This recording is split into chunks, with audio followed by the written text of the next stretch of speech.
Are you ready? My coach, Barbara H. Smith.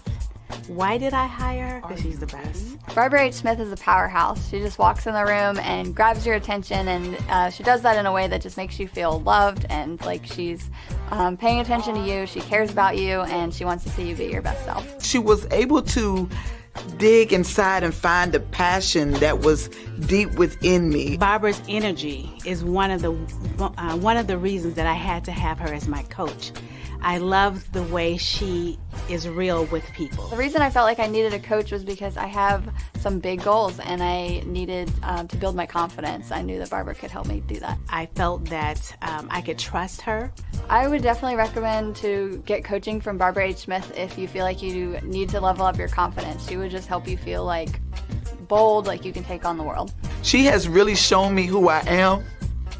She has changed my mindset to a place that I know that I am more powerful today than I would have ever been if I had never met Barbara Smith.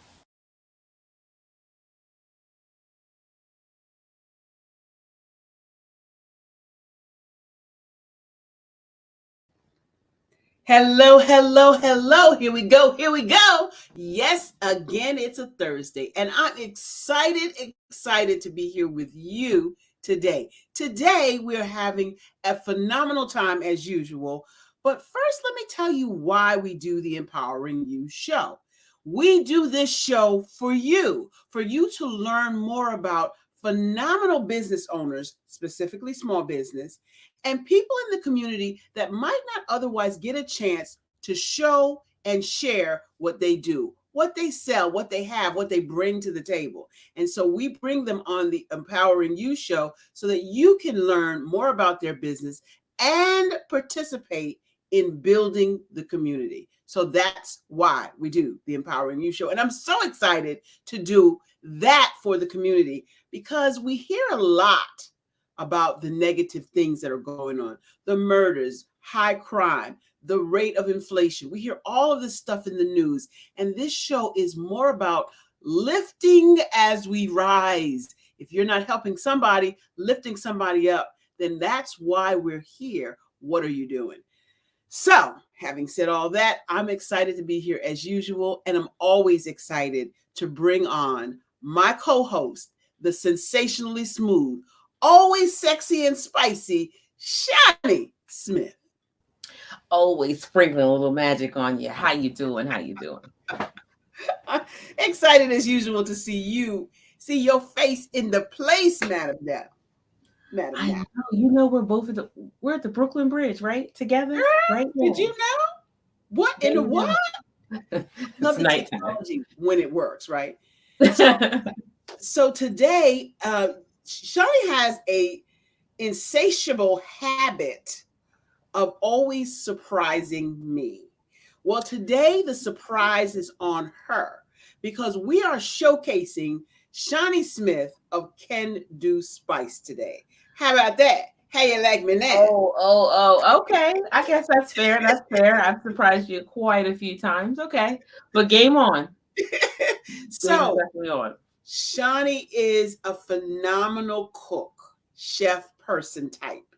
She's got on her chef jacket today, showing us she look a little vertically challenged, standing on the stool. I'm on the shorter side. Sorry, guys. But she is a phenomenal cook, and as such, she creates flavorful blends with healing benefits. So, Shani, what do you do? Stop it. First of all, you got this. Okay, you definitely got this. But the long story short of it all is that you know how people love to enjoy food and they just, don't understand how to flavor their food. They want to replicate meals, but they don't really know how. So what I do, they're interested in supplements. They just don't know where to begin. What I've done is I took the guesswork out. So I created spice blends that also have healing benefits so that people can enjoy flavor and wellness at the same time. That's going to save them money because they don't have to buy all these different things. It's going to save them Right. time because I took the guesswork out of it. And I really created it for cooks at any level, really. People always would ask me like, what's in this and what you put in that, and you say a little bit of this and a little bit of that, and you sprinkle to the ancestors, say stop, that kind of thing. Well, I took the time to make sure that a cook at any level could also create a delicious dish, and it gets the conversation about healing started, so that we can start healing from the inside out. Because most people think that flavor doesn't come with wellness. They think that Right. that means they're going to be eating salads and radishes all day. And that's farther from the truth. I love food. Once upon a time, I'm like, give me a fried Oreo. But now today, I'm like, let me veganize this dish. I'm all in. So that's so good that you said something at the end that is kind of frightening for some people. When you say veganize this dish, what do you mean by that? Really, what we're looking for is taste and texture. So the first thing when I say to someone that I'm vegan, they say, well, where did you get your protein from? And depending on how I'm feeling, if I'm feeling frisky, I'll say I get my protein the same place the cows get theirs, from plants. Ooh. But if I don't feel like being like that, I get them from certain dark leafy greens. I get them from beans. I get them from nuts. It depends on what mood you get me in. But we're looking for taste and texture. You wouldn't eat a boiled piece of chicken that had no seasoning either, Right. no different than you would anything else. So we want that familiar flavor. If you're looking for chicken, sometimes you're looking for like rosemary, marjoram, thyme, those things that you normally will put on a roast chicken. Then you want the texture that you're looking for. And many times you can get that from, believe it or not, something as simple as a mushroom. Don't say it. Don't say it. A mushroom. We think about like button mushrooms, especially the canned ones. And I mean, let's be honest, they are disgusting. Sorry, not sorry. They're gross. But fresh ones, there's so many different species and so many different textures that you can get from them. I'm just saying, I love You're going to have to fix me something. You're going to have to prepare me something to convince me, because any mushroom that I've ever had was nasty. Okay? Nasty. No, because they didn't know what they were doing. They probably, one, needed can-do spice. Probably. One. And two, it's all in the preparation. It really is. Certain things you're going to need to press the water out. You're going to have to cook it a little bit different, but you really can get what you're looking for out of lentils, out of beans, out of even like vital wheat gluten protein. So the sky's the limit. If you're thinking about it, you're going to eat chicken, turkey. Those are your birds for the most part, maybe some Cornish hen. You're going to eat fish. You're going to eat beef, pork, lamb, I don't know, maybe a goat, right? But that's about it. And you're just remixing that all kinds of ways as best you can, but you're probably eating chicken in some form 3 to 4 times a week anyway. Easily. So to say that what are you going to eat? As if the only thing I could possibly eat is a salad. Like, no, I could eat curry, whatever. I could have jerk, whatever. There's 1,000 fruits and vegetables, and the color, the rainbow, I'll take it. Well, see, I think you have it a little bit easier. Let's be transparent, okay? Transparent. As I was growing up, there was always meat, sometimes 2 of them, on the table. I recently heard you say, and I've heard a vegan friend of mine in the past say, I'm not eating anything that has parents.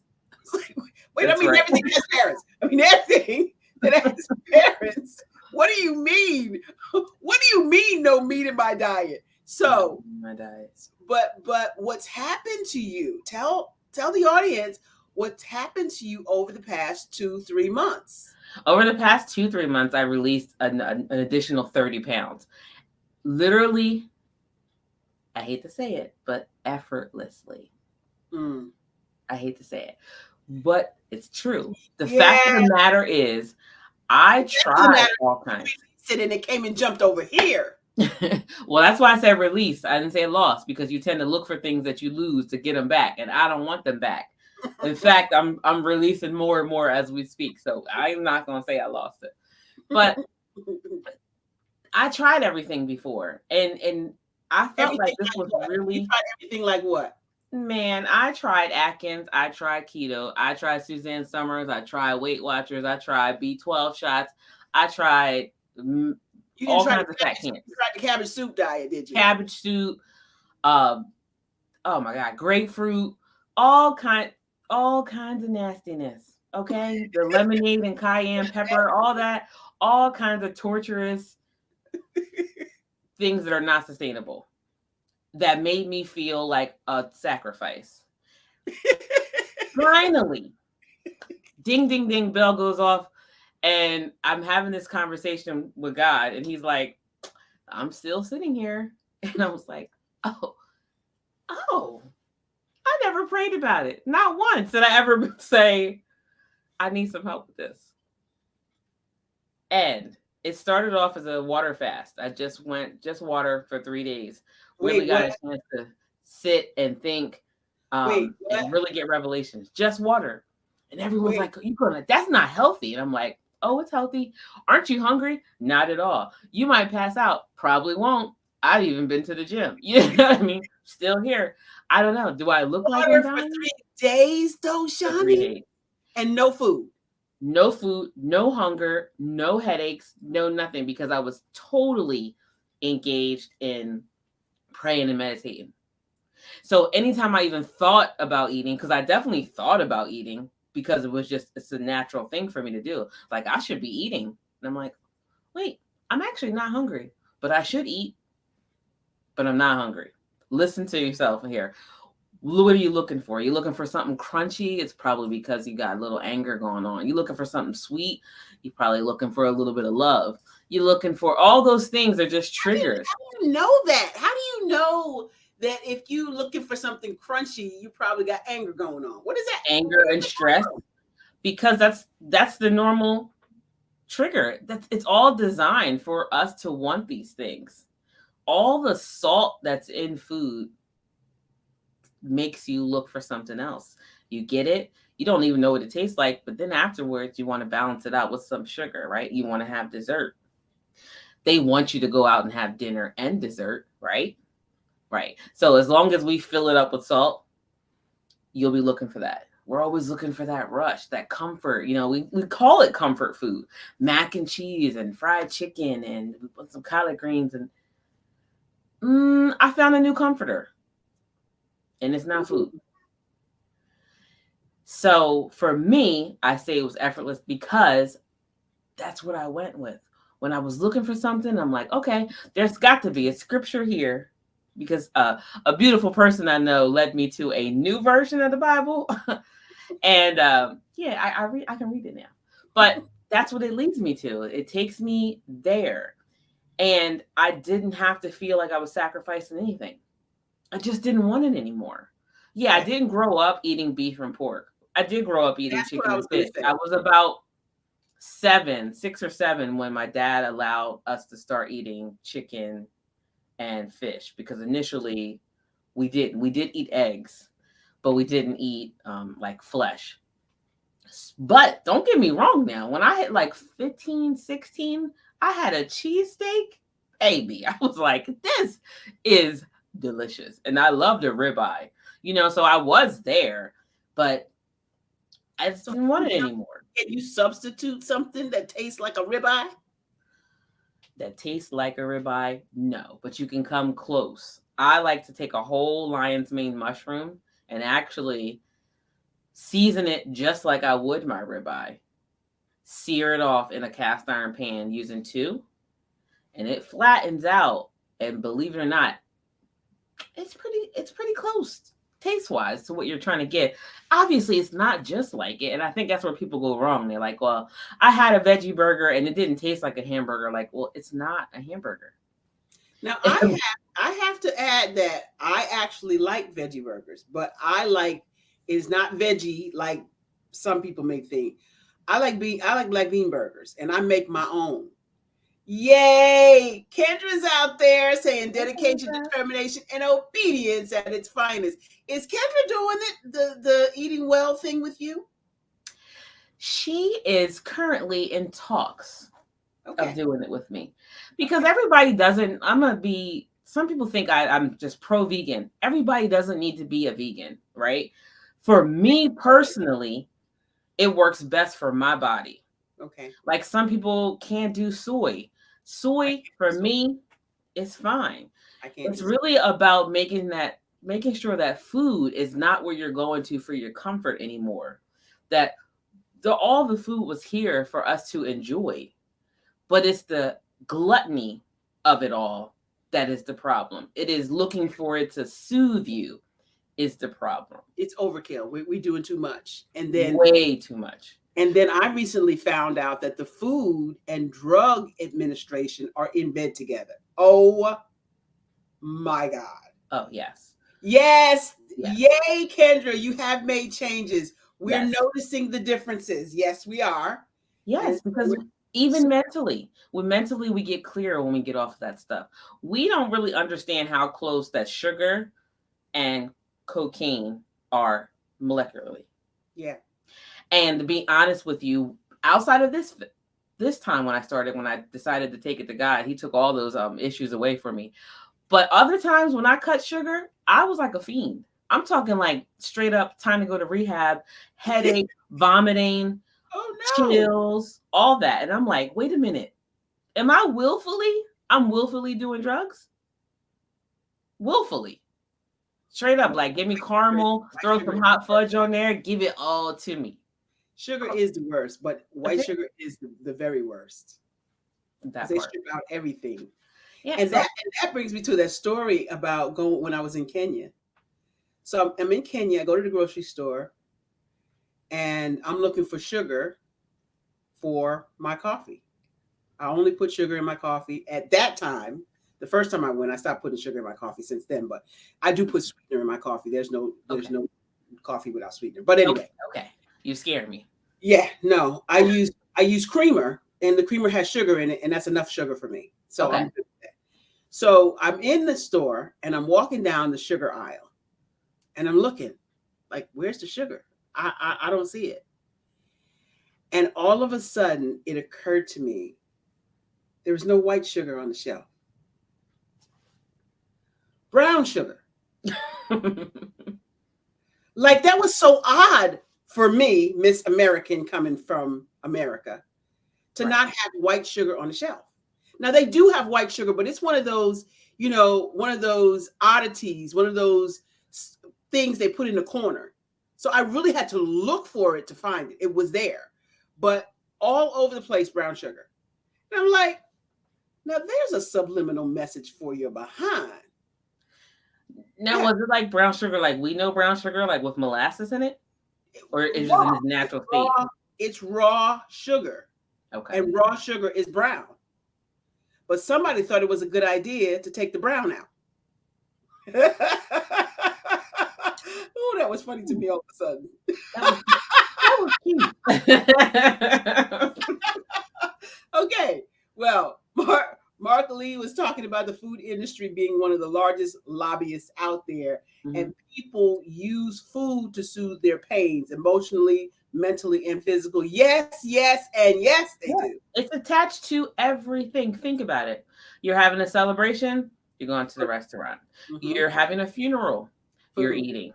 And matter of fact, you're eating the food at the funeral is the very food that probably killed the person at the funeral that you're at. And we're all in. That's what Pamela D. Marshall said. She said she looked around the room. She went to her uncle somebody's funeral. She looked around the room. He had died of heart attack, high blood pressure, the whole 9 yards. And she looks around the room and there's fried chicken and macaroni and cheese and potato salad with mayonnaise. And she thought to herself, the very thing that killed Uncle Toe, whatever his name was, is the very thing y'all are eating.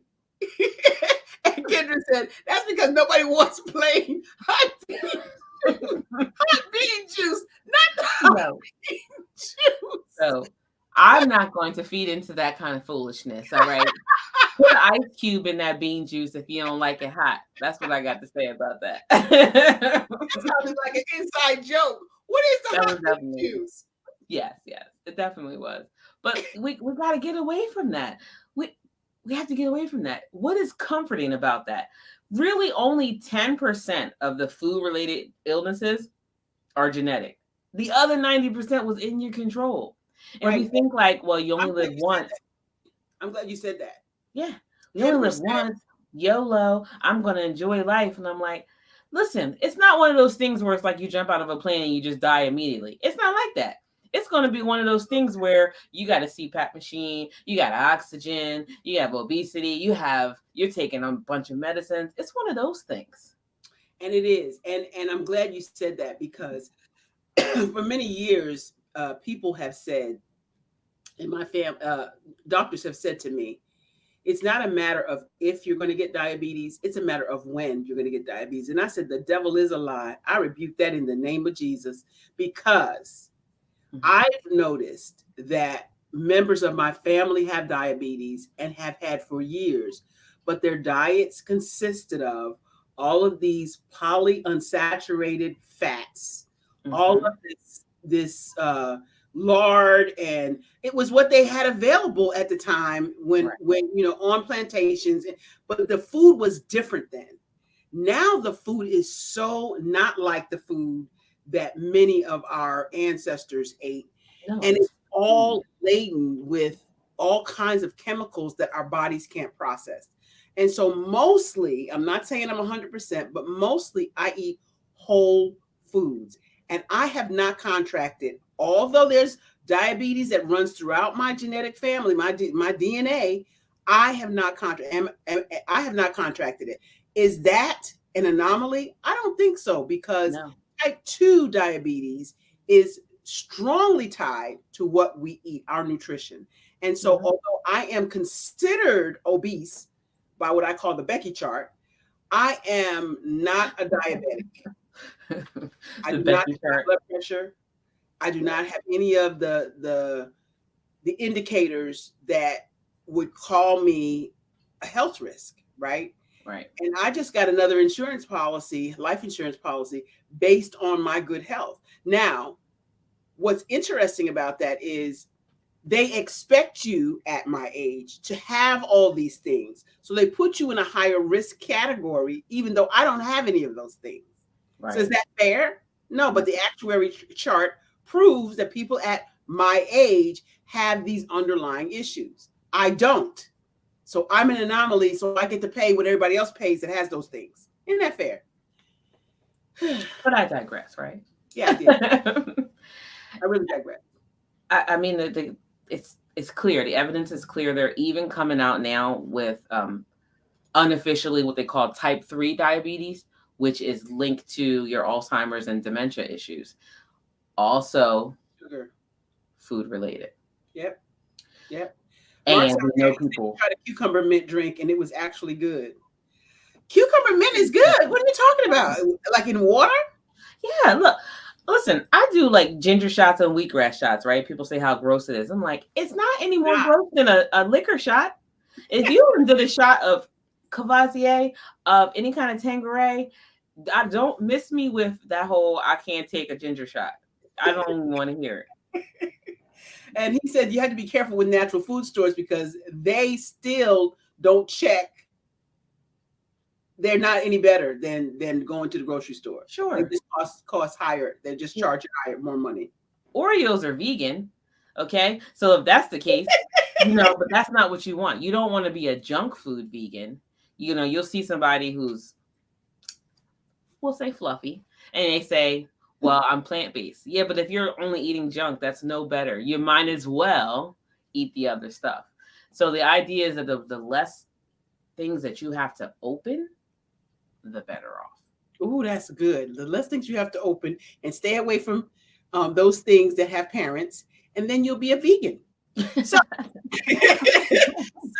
you have a meatless Monday. Can I get a meatless Monday out of you? Can we get that? Yeah, I do meatless Monday most Mondays. Sometimes I forget and I'll just have me a piece of bacon, but I know how you feel about bacon, so I ain't gonna be talking about that. But you have something else going on right now that you just showed me that I want the audience to know about. I just released You Can Do It, Healthier Choices One Meal at a Time. And what it is, it starts off as how you can start the conversation, the journey to speak, of going plant-based. There's also 30 recipes inside. There's a substitution chart for you for replacing eggs. You know, people don't know you can use things like flaxseed and aquafaba, which is just chickpea water, things like that to replace the egg in the recipe, right? There's also a little shopping list inside and some of the favorite scriptures that I use to help me get started. And I must say, it looks beautiful. You can do it.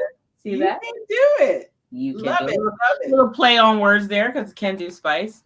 Just the short of it is that can do is my dad's nickname. And I started cooking with him. That is- So he would call that because he can do a little bit of everything. And I am confident that can do spice can do wonders in your kitchen. Your family will love you. I'm just saying. And it is true because I am a customer of Can Do Spice and I have to have my Mary Green. So, with that said, what do we have going on in the BHS organization before we get out of here? Before we get out of here, tonight, don't miss it. There's only a few spots left, just a few. So don't miss it. Repping Your Brand online and off, 6 p.m. tonight, Eastern Standard Time. To sign up, simply go to bit.ly/repping your brand. Understand, people, that you are the brand because they have to get to know, like, and trust you before they go any further. So whether you have a business or you just simply need to be able to communicate with your coworkers, with your family, you have to be able to communicate tonight. 6 p.m. Eastern Standard Time is where you want to be. You want to give them a little teaser, a little taser. Well, you always get asked, what do you do for a living? How cool would it be? How massively confident would you be if you were able to walk into a room and you just chomping at the bit for somebody to say, what do you do for a living? Because you know exactly what to say, how to say it, and how to engage your audience. Ask me what I do. Ask me what I do is how you're going to feel when you walk into any room, anywhere, and someone asks you what you do for a living. That's what we're going to talk about tonight. In addition to that, what do you do when you go to a networking event? How do you gather all of these business cards? And then what? Right. Do you know which ones you want to reach out to? Are you reaching out to all of them or none of them? And why do you have to have a differentiation? There's something you can do to decide which to reach out to and which to put in your left-hand pocket. More about that tonight at 6. Ooh, so there's a difference in the pockets. That's right. You better be there. 6 p.m. bit.ly/repping your brand. And then after repping your brand, going forward, we have some other stuff going on in the BHS camp. What is that?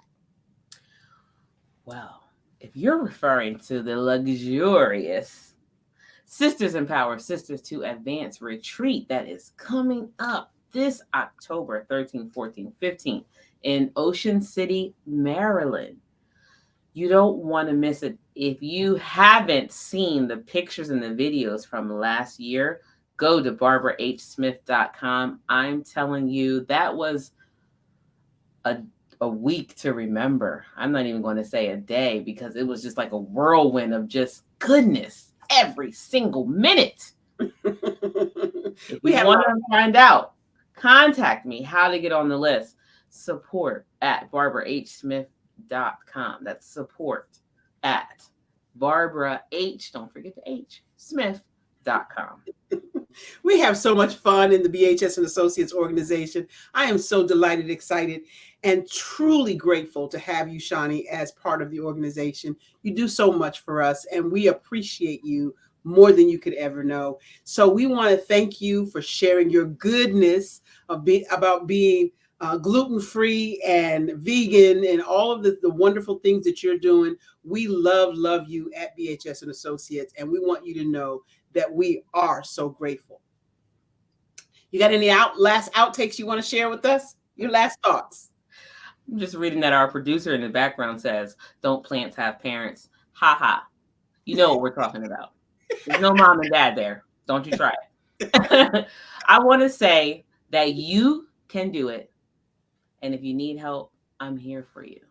Just go check me out at candospice.shop. We can do this together. One person at a time makes a big ripple. And she's healing the world one person at a time. Thanks so much for being here. You know what time it is. It's time for you to step into your greatness because the world is waiting for you. That's our show for today. Thank you so much for hanging out with us at the Empowering You Show. See you next week. See you next week. Engage, inspire, empower. That's what I help you do as a celebrity, speaker, trainer, and coach. Hi, I'm Barbara H. Smith, known as the Masterful Presenter. I am the one that can help you dig deep inside your passions and deep inside your life to get you to the place you always dreamed. I had the pleasure of hearing Miss Barbara Holmes Smith speak today, and just from her speaking to me today, I have realized that I need to have personalize my alter ego and be able to put myself out there a lot more. I help through speaking techniques, teaching you how to use your words and your body language to inspire people to come up higher. Today's presentation with Ms. Barbara was just outstanding. She has really helped me with her personality, with her being so genuine and passionate about what she believes in and helping to coach, train. Her sense of humor, her energy is just incredible. How do I do that? By coaching and speaking and training. I help you with whatever it is that you want to do next. What is your next? Are you ready to take your life, your career to the next level? I can get you there. Contact me at www.barbarahsmith.com.